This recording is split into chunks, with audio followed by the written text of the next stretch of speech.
Hello दोस्तों, टिम्बकटून channel पर एक बार फिर आप सभी का स्वागत है। मैं हूं उस्मान और आज हम बात करेंगे टिम्बकटून चैनल पर इंडियन कॉमिक सिविलाइजेशन के 5वें एपिसोड को लेकर।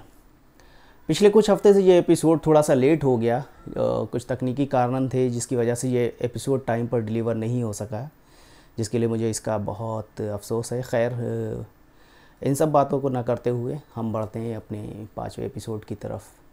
और आज का हमारा ये एपिसोड आधारित है कि भारत में पहली कॉमिक्स की शुरुआत कैसे हुई, किस तरह से बनी, किसने लिखी और किस कंपनी ने उसको प्रकाशित किया था। तो बात को ज़्यादा यहाँ वहाँ न ले जाते हुए हम शुरुआत करते हैं इस एपिसोड की। बात ये 1960 के आसपास की है, जब भारत में कॉमिक्स आना शुरू हो गई थी।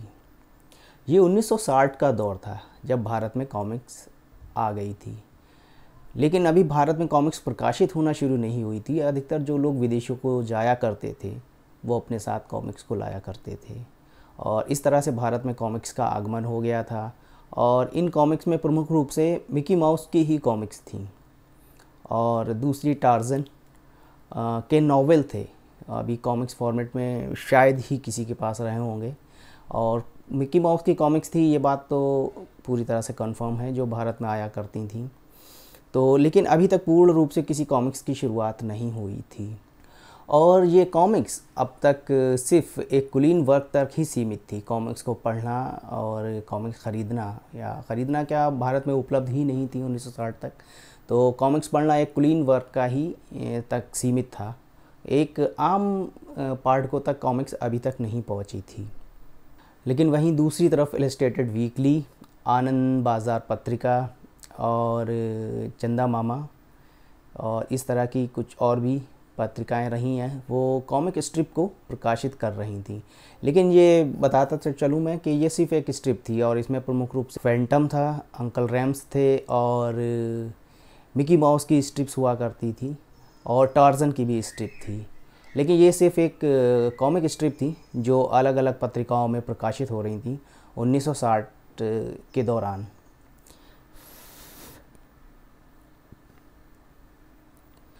और उसी दौरान एक बेहद रोचक घटना घटी।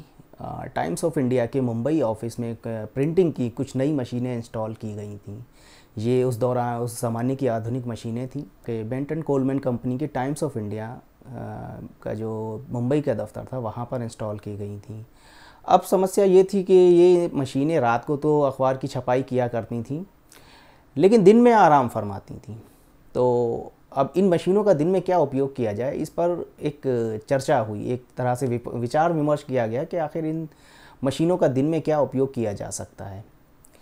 उस समय के एक जो थे कैलीग्राफी आर्टिस्ट थे प्रकाश नेरुलकर जी ने मुझसे ये सारी घटना साझा की थी कि किस तरह से एक मीटिंग हुई और फिर मीटिंग में ये बात तय की गई कि आखिरकार टाइम्स ऑफ इंडिया की जो आधुनिक छपाई की मशीनें हैं उनका दिन में किस तरह से उपयोग किया जाए।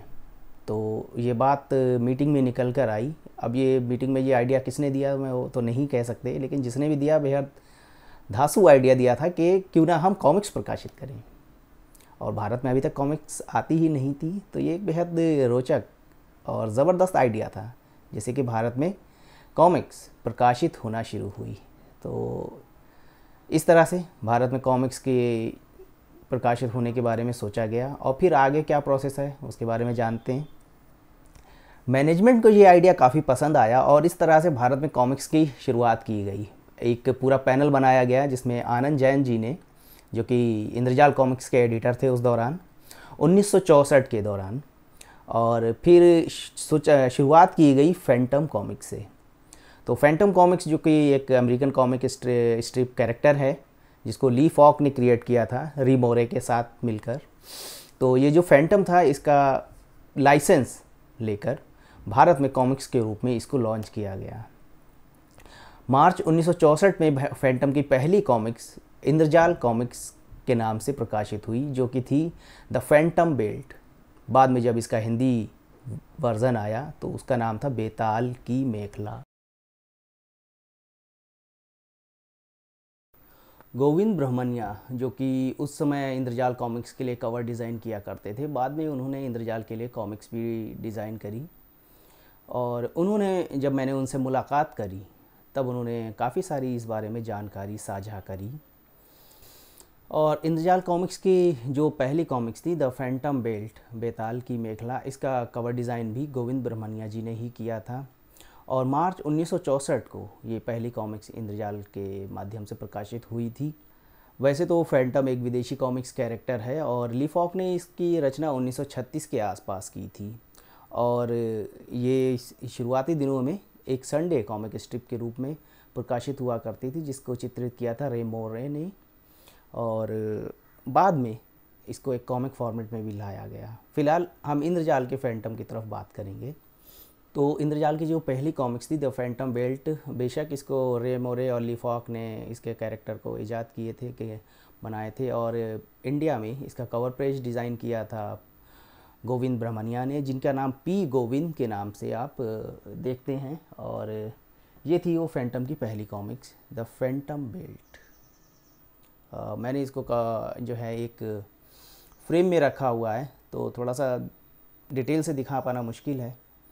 और लेकिन अभी इस पे पी गोविंद नाम से फ़िलहाल तो मुझे दिखाई नहीं दे रहा है, लेकिन ये बात कंफर्म है, इसमें कोई डाउट वाली बात नहीं। और आगे भी जो कवर थे उस पर भी पी गोविंद का ही नाम है।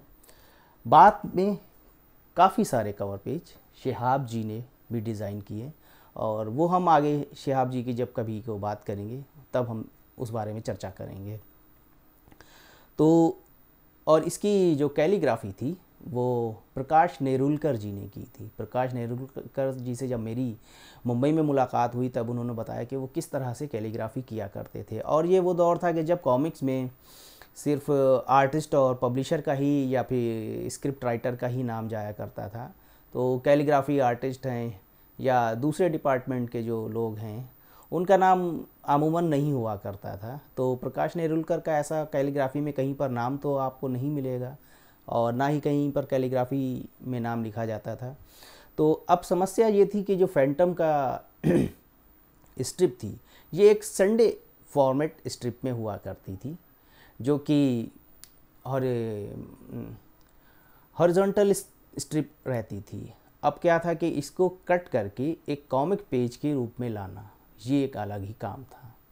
और टाइम्स ऑफ इंडिया के लिए शुरुआती दिनों में ये काम किया था हुसैन जामिन जी ने। जब मेरी हुसैन जामिन जी से मुलाकात हुई दिल्ली में, नोएडा में, तब मैंने जाना कि किस तरह से उन्होंने वो टाइम्स ऑफ इंडिया के लिए जो संडे कॉमिक स्ट्रिप हुआ करती थी उसको कट करके और उसको एक कॉमिक पेज के फॉर्मेट में कुछ इस तरह से सेट किया करते थे। लाइक जो आज की कॉमिक्स लगभग ऐसे ही आज भी आती है, कुछ ज़्यादा फ़र्क नहीं है।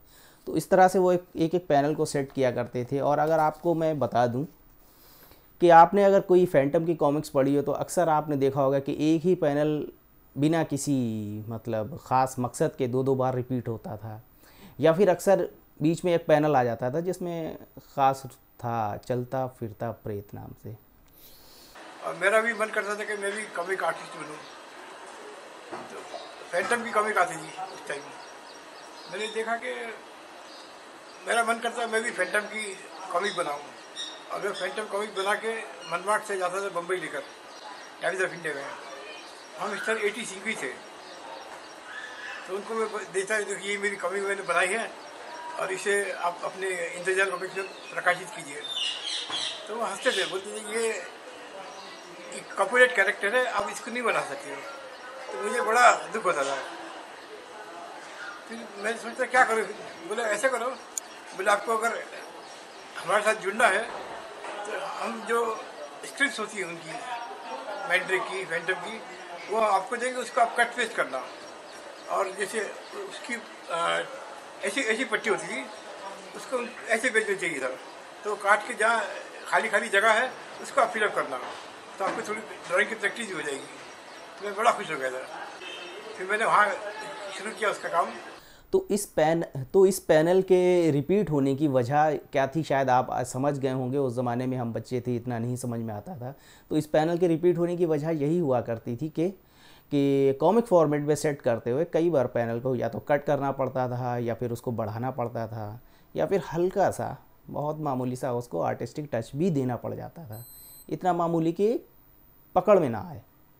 तो इस तरह से कई बार पैनल को इस तरह से सेट किया जाता था और एक ख़ास रबर गोंद के ज़रिए इसको एक पेज दर पेज चिपकाया जाता था। एक कार्टून स्ट्रिप के जो पैनल हैं उसको कट करके।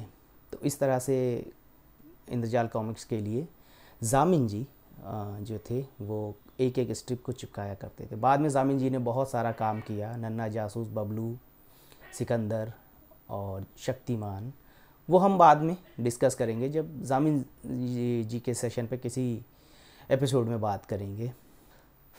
तो मार्च 1964 को प्रकाशित हुई 32 पेज की इस कॉमिक्स का कीमत थी 60 नए पैसे।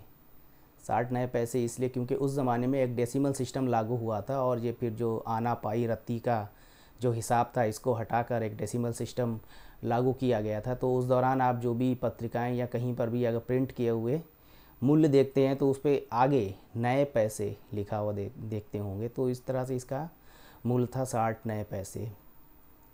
हाँ, अब मैं जो आगे आपको बताने जा रहा हूँ वो बेहद रोचक है कि आपको शायद ही इस बात को बहुत कम लोग ही जानते हैं कि फैंटम भारतीय परिवेश के आसपास का ही कैरेक्टर है। इसको जो है ली फॉक ने भारतीय परिवेश के आसपास रखकर ही गढ़ा था और इसमें हुआ ये कि बेहद स्मार्टनेस के साथ फैंटम को भारतीय परिवेश से हटाकर एक काल्पनिक दुनिया का दिखाया गया।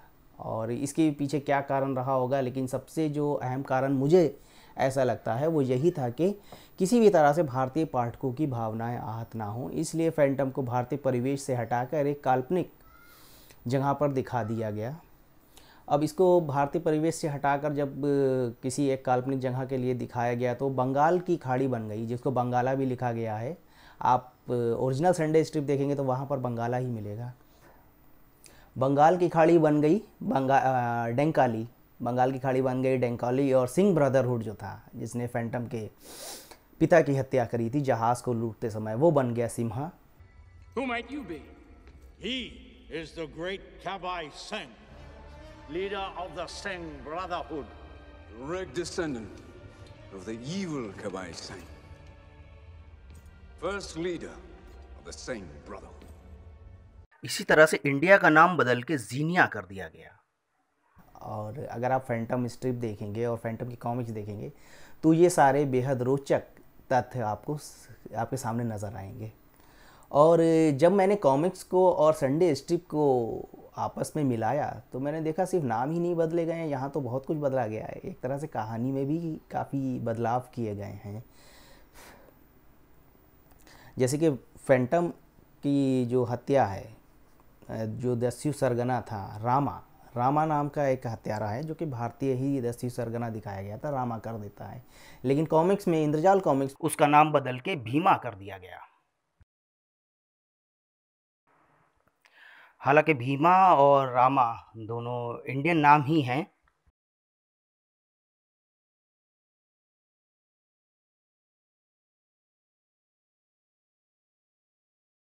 अब जैसे कि आप इस पैनल को ही देख लीजिए जहाँ पे सुल्तान के इंडिया जाने की बात हो रही है, लेकिन इंडिया को कर दिया गया है जीनिया।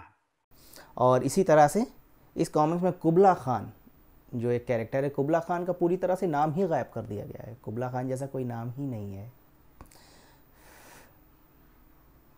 और इस पैनल में आप देख रहे हैं कि किस तरह से जो दाई है, एक नौकरानी जो है, मेड है, उसका नाम अरुणा से बदल कर रूना कर दिया गया है।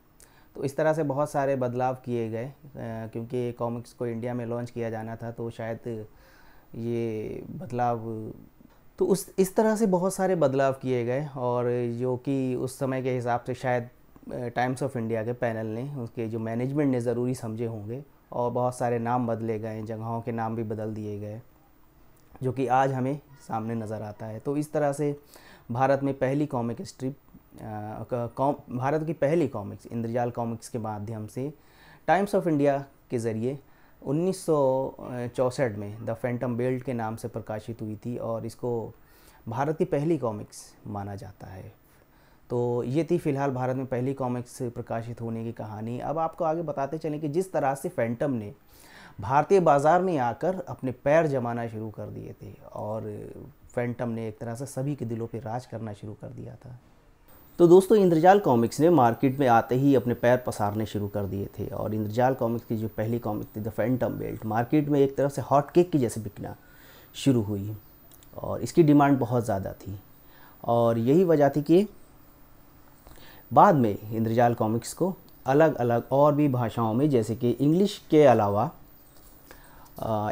अलावा इसको हिंदी में भी निकाला गया और हिंदी में इस कॉमिक्स का नाम था बेताल की मेखला। इसके अलावा बांग्ला में भी ये प्रकाशित होती थी और इसके बाद अरबी, तेलुगु, तमिल, कन्नड़, गुजराती सहित कम से कम ये 9 भाषाओं में इंद्रजाल कॉमिक्स प्रकाशित हुआ करती थी। अब उस दौरान फैंटम की लोकप्रियता का ये आलम था कि शम्मी कपूर के निर्देशन में बनी फिल्म बंडलबाज में राजेश खन्ना ने एक छोटा सा फैंटम की भूमिका की है, जो कि कुछ इस तरह से है।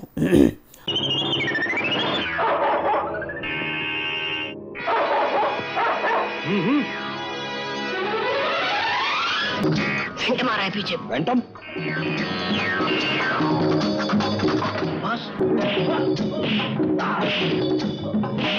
और साथ ही साथ इस फिल्म में इंद्रजाल कॉमिक्स की राजेश खन्ना ने जमकर ऐड भी की है। आप देख रहे हैं राजेश खन्ना का ये फ़ोटो, जिसमें राजेश खन्ना ने एक कॉमिक्स को थामा हुआ है, जो कि ये है वो। हालांकि ये उसका हिंदी वर्ज़न है, लेकिन ये है वो कॉमिक्स जो राजेश खन्ना ने अपने हाथ में थामी हुई है, इंद्रजाल की नरेशों की रहस्यमय गुफा।